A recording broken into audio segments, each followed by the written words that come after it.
สำหรับมื้อนี้จะมาแนะนำการเปลี่ยนเหรียญ V3TR ที่ว่าเฮาได้จากแอป Beaver เนาะทำอิฐให้เฮาเข้าไปในแอป Beaver จากที่เฮาเฮ็ดบรรดาใช้ชีวิตประจำวันเฮาต่างๆเนาะเช่นการกินกาแฟเนาะโดยใช้จอกที่ล้างได้หรือว่าการเติมตุกน้ำต่างๆที่ได้เคยเว้าก่อนหน้านี้หลังจากที่เฮาเฮ็ดบรรดากิจกรรมต่างๆเนาะที่ได้เรียนมาจะเป็นเรียน B3TR เนาะยกตัวอย่างในที่นี้เนาะจะได้เป็นรวมจะเป็น20วินี้เฮาจะได้อยู่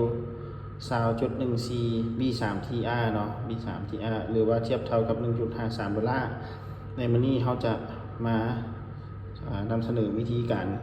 เปลี่ยนเหรียญ B3TR เนาะที่เฮามีอยู่20.14นี่เข้าไปอยู่ใน Binance เนาะบิดให้เฮาเข้ามาอยู่ในแอปก่อนเนาะเฮาส่องหาตัว Better Swap เนาะสืบต่อจากคลิปเมื่อกี้เนาะหลังจากที่เฮาได้ swap B3TR จำนวนB3TR แล้วตอนนี้เฮาจะได้อยู่ 1,280 VTHO เนาะบัดนี้เฮาสิโอน 1,280 VTHO นี่ไปเนาะไปแน่นเนาะให้เฮากดเส้นเนาะแต่ว่าเฮาบัดนี้เฮากดตัวสแกนเนาะกดตัวนี่เนาะมีรูป QR code นี่สแกนแล้วเฮาก็มาสแกนกระเป๋าเนาะVTHO อยู่ใบเนียนของเฮาเนาะครับซึ่งเฮามีอยู่นี่แล้วเนาะ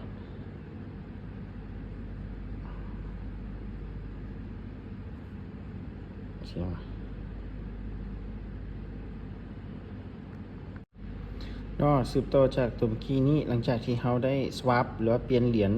B3TR ที่เฮามีอยู่ประมาณ20เนาะไปเป็นVicentor เนาะหรือว่า VTHO เนาะเฮาจะได้1,280เนาะหลังจากนั้นเฮาสิโอนตัว 1,280 เข้าไป saving อยู่ Binance เนาะให้เฮากดเข้าไปเรื่องนี้แต่ว่าสำคัญแล้วเนาะเฮาบ่สามารถโอนไปทั้งเบิดได้ต้องจงจำนวนไว้เป็นค่าฟรีหรือว่าอาจจะเอา B3TR เป็นค่าฟรีก็ได้นะทางเฮาสิโอนเบิดในที่นี้ให้เฮากดเส้นเนาะสิแล้วมันจะขึ้นเป็นให้เฮาเอา address ใส่หรือว่าเฮาสามารถกดสแกน QR code ตัวนี้ได้เนาะสิเนาะมันจะขึ้น QR code มาซึ่งในนี้เฮาได้เอาที่อยู่กระเป๋า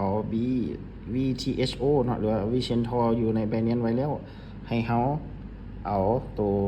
นั้นเฮามาสแกนเนาะก็จะได้ที่อยู่ address ตัวนี้เข้ามาแล้วเฮากด next เนาะ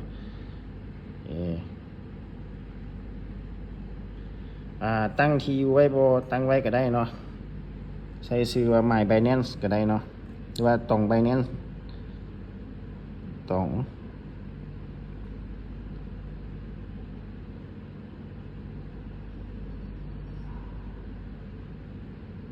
เดี๋ยวนะสแกนใหม่ก็เนาะสแกนแล้วเข้าไปใส่ว่าตรง Binance เนาะ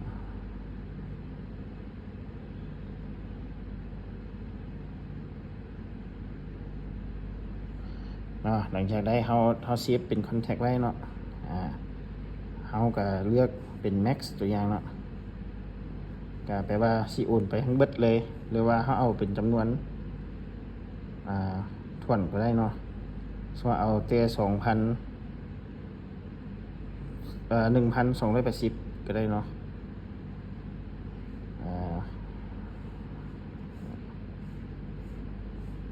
เอาเป็นถ้วนซะเนาะ 1,280 แล้วก็กด next ฉะนั้นมันจะมีค่าฟรีอยู่ในหันเนาะให้เราเลือกฟรีเป็น B3TR ก็ได้เนาะมันจะถึกอยู่ 0.01 B3TR ซึ่งเฮาก็พอมีอยู่แปลว่าเฮาสิโอนจากกระเป๋า Weaver เนาะ Weaver เฮานี้เนาะซึ่งเป็น account number 1นี้ไปหาตรง Binance ก็คือเป็นบัญชี VTHO อยู่ Binance เฮาเนาะจำนวน อ่าอ่ะ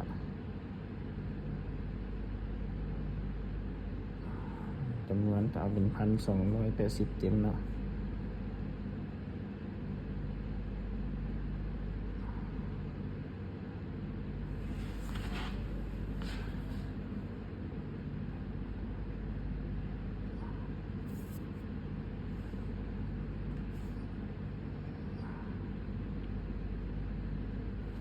เดี๋ยวเขาเอา1,270ก็ได้เนาะ1,270เพื่อเอาจำนวนหนึ่งไว้เป็นค่าฟรีก็ได้เอาเนาะไป1,270มันจังบ่ฮักของเขาเนาะมันจะได้เป็นจำนวนถ้วนไปค่าฟรีเขามัน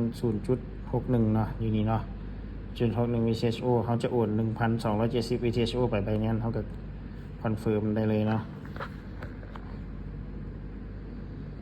นี่ตอนนี้เนาะจากกระเป๋า Viver ของเขาที่เขาใช้ sustainable action เนาะคือการเฮ็ดชีวิตปัจจุบันเขาเนาะให้เป็นแบบรูปแบบของการรักษาสิ่งแวดล้อมก็คือการกินกาแฟใส่จอกที่ว่าล้างได้บ่การกินน้ำที่ว่าใส่ในตุกเป็นจังซี่เนาะตัวอย่างเป็นตุกน้ำแบบนี้เนาะเฮาไปตื่มน้ำกินหรือว่าเป็นจอกกาแฟแนวนี้แล้วเฮามีกาแฟอยู่ในนี่เนาะ แล้วเฮาก็ถ่ายรูปว่าโอ้ค่อยได้กินนี่เนาะมันจะไปละเนาะนี่เนาะเขาจะบอกว่า 1,270 VTHO โอนไปหากระเป๋าใบนั้นเฮาแล้วเอาสืบต่อว่าเมื่อกี้ก่อนเนาะก็คือมันจะมีหลายกิจกรรมเนาะเช่นตากเครื่องอหย่างก็มีเนาะก็คือยกตัวอย่างสอนง่ายๆคือเขาเอากระป๋องน้ำตัวนี้ไปให้เอาน้ำอยู่ตุกนะตัวอย่างเต้าน้ำเย็นเขาอย่างเนาะแล้วก็เอามากินเนาะก็ถือว่าเขาบ่ได้เสียเงินบ่ได้เสียทรัพยากรธรรมชาติคือบ่ได้เสียตุกอย่างแนวนี้เนาะก็คือเขาใส่กระป๋องแบบนี้เนาะท่านแอปเปิลก็จะเอารางวัลให้สำหรับผู้ที่ว่ารักษาโลกรักษาสิ่งแวดล้อมเนาะบ่ให้เฮ็ดให้มีกระตุกเศษเหลือจังซี่หรือว่าจะเป็นการกินกาแฟจากกระป๋องน้ำแนวนี้เนาะกระป๋องน้ำใดๆก็ได้เนาะเป็นจอกดินจอกหยังก็ได้ที่ว่าเฮาบ่ได้เสียเป็นทุกอย่างเป็นจอกยางหรือว่าเป็นจอกเจี้ยต่างๆเนาะเฮาแบบนี้เฮาสามารถล้างได้ก็คือว่าประหยัดบ่ให้โลกเฮามีขี้เหงื่อเพิ่มขึ้นเช่นพวกเจี้ยกับจอกเจี้ยกับเจี้ยเนาะพวกทุกอย่างก็มันมีทุกอย่างเพิ่มเนาะเป็นรีไซเคิลล้างมาได้แนวนี้เนาะเฮาเฮ็ดพวกแนวนี้แต่ละมื้อเนาะเพิ่นจะเอารางวัลให้เฮาเป็นเหรียญ B3TR เนาะเฮาก็มาเปลี่ยนเป็น V ท่อเนาะ VTHO แล้วเฮาก็โอนเข้าไปBinanceเพื่อเฮ็ด saving เนาะและหลังจากเมื่อกี้เนาะที่เฮาได้โอนจากกระเป๋า Viver เข้ามา Binance เขาเนาะเมื่อกี้เฮาก็จะเห็นว่ามันมีอยู่ 1,270 เนาะตอนนี้มันได้เข้ามาอยู่ในกระเป๋า Binance เป็นที่เรียบร้อยแล้วเนาะ 1,270VTHO เนาะหรือ VTO token หั้นเนาะตกเป็นเงินอยู่ $1.67 เนาะก็สิเป็นประมาณนั้นเนาะขั้นตอนวิธีมันเนาะแล้วเราก็สามารถเอาตัว VTHO เนาะมาเฮ็ดเป็น saving ได้เนาะคือตัวอย่างอยู่นี่เนาะ earn VTHO APR up to 0.9% เราก็กดเข้าไปเนาะแล้วก็เลือกเป็น flexible เนาะก็กด max เนาะก็แปลว่าเราเอา VTHO ที่ได้จากแต่ละมื้อละมื้อเนาะการเฮ็ดแต่ละแอกชันของเราเนาะเข้ามาเป็น saving อยู่ Binance เพื่อเอากำไรต่อเป็นเปอร์เซ็นต์ต่อเนาะเป็น 0.8% เนาะก็สิเป็นแนะนำประมาณนี้เนาะ